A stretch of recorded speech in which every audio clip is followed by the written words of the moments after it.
안녕하세요. 유수연입니다. 제가 오늘 소개해드릴 강의는 팟7 강의입니다.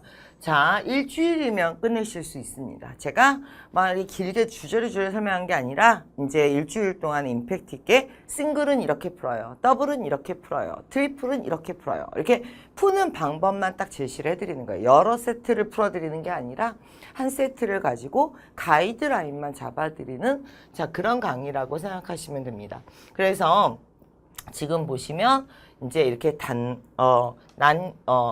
싱글, 더블, 트리플 이렇게 이제 구성이 된다는 거고요. 사실 팟7을 수능 스타일로 푸시게 되면 시간도 부족하고 정확성도 많이 떨어집니다. 이게 토익은 이제 비즈니스 문서죠. 그러다 보니까 뭐 비즈니스 레터나 광고나 아니면 송장이나 이렇게 정해진 비즈니스 문서들이 등장을 합니다. 따라서 거기에 나올 수 있는 자 문서상의 정보의 위치, 즉 답의 위치가 되겠죠. 이런 것들에 대해서 아예 배우십니다. 수업 시간에. 그러니까 목적을 물어보면 어디에 답이 있어요? 뭐 요구사항을 물어보면 어디에 답이 있어요? 게다가 문제 유형은 12개 유형밖에 없습니다. 여러분들 54문제라고 생각하시지만 실제로는 뭐 예를 들면 not question이 4개에서 6개가 나와야 되고요. imply, indicate, suggest 사실인 것은 언급한 것은 뭐 suggest 이런 문제들이 8문제에서 12문제가량 출제가 됩니다. 그리고 동의어 문제가 매달 2문제가 나와야 되고요. 그 다음에 1 플러스 2, 2 플러스 3 동시에 이용하는 두 문서 이상을 동시에 이용하는 문제들이 6문제에서 8문제 정도 나옵니다. 즉 무슨 얘기냐? 54문제가 실제로는 54문제가 아니라 12개 정도의 문제를 유형별로 습득을 하시고 나면 걔네들이 적게는 2개에서 많게는 12개까지 나온다는 거죠. 그래서 우리가 시각을 약간 바꿔보도록 할게요. 그러니까 수능 스타일처럼 무조건 읽고 보지 않은 식으로 지문만 열심히 읽어대시다가는 오히려 점수가 안 나옵니다. 한 750에서 830 정도까지 나오고 나면 점수가 정체됩니다. 좀 더 효율적이고 그리고 right, exact한 방식을 찾으셔야 돼요. 비즈니스 문서를 다루는 방식을. 그래서 크게는 이제 퀘스천을 중심으로 풀이 전략 방법을 배우시게 될 거고요. 그 다음에 지문을 위주로는 답의 위치 같은 걸 좀 배우시게 될 겁니다. 그래서 지금 보시면 뭐 이런 내용들이 쭉 나오고 있어요. 그래서 업무를 처리하는 것이기 때문에 단순히 번역하는 것보다는 문서상에 필요한 정보를 검색하고 분류하고 비교하고 판단하는 시험에 대한 정의부터 좀 다시 한번 내려보시고요.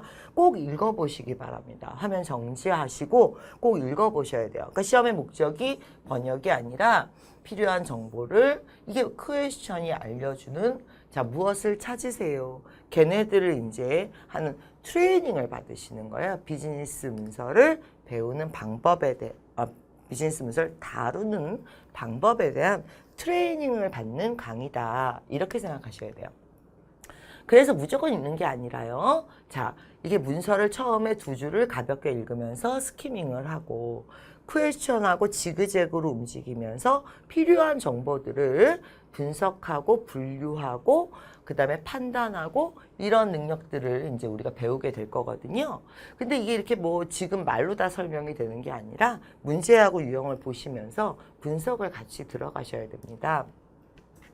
일단은 뭐 여러 가지 기법이 나옵니다. 예를 들면 키워드를 잘 이용하세요. 이런 얘기가 나오는데 키워드는 비즈니스 문서에서는요. 한 가지 정보를 한 번 이상 언급할 수가 없습니다. 왜 그러냐면 프라이스가 위에도 있고 아래도 있어. 그러면 이게 법적으로 문제가 됩니다. 그래서 키워드라는 게 한 군데에 모여있게 돼 있거든요. 그럼 그런 키워드를 이용하는 전략 전술 이런 걸 배우시는 거예요. 근데 그걸 이제 문제 유형별로 전략 전술이 다 다릅니다.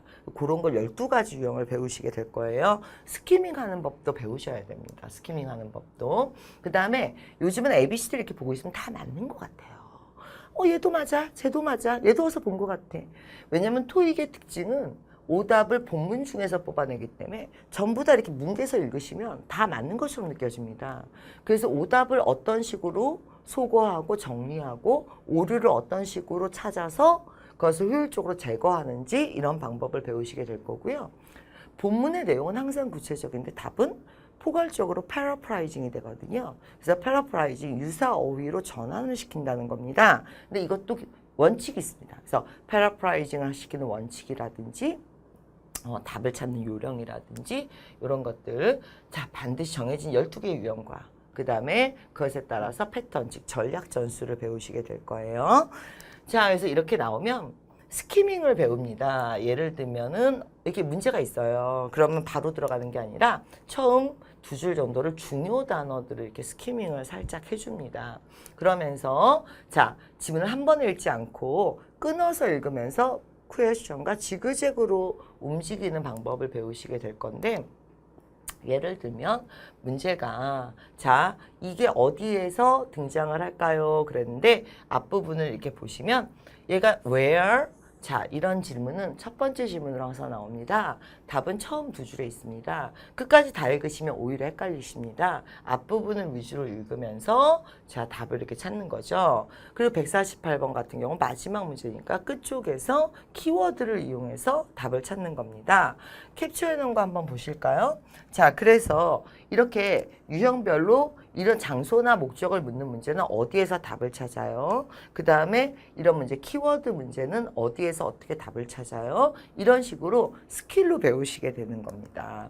자 그리고 나면 패러프라이즈 아까 얘기했고요.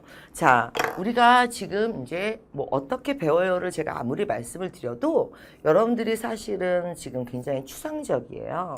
그래서 결국은 문제를 주면 또 수능처럼 풀게 돼요.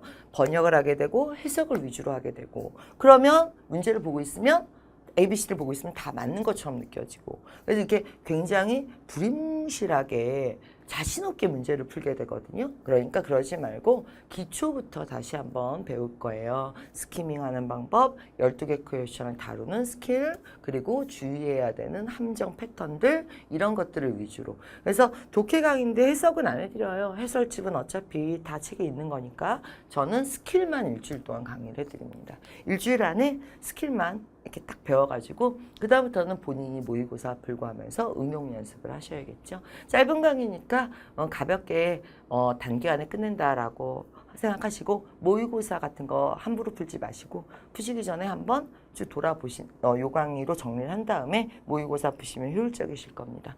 자 오늘 여기까지 하고 본 강의에서 계속 얘기해 보도록 하겠습니다. 수고하셨습니다.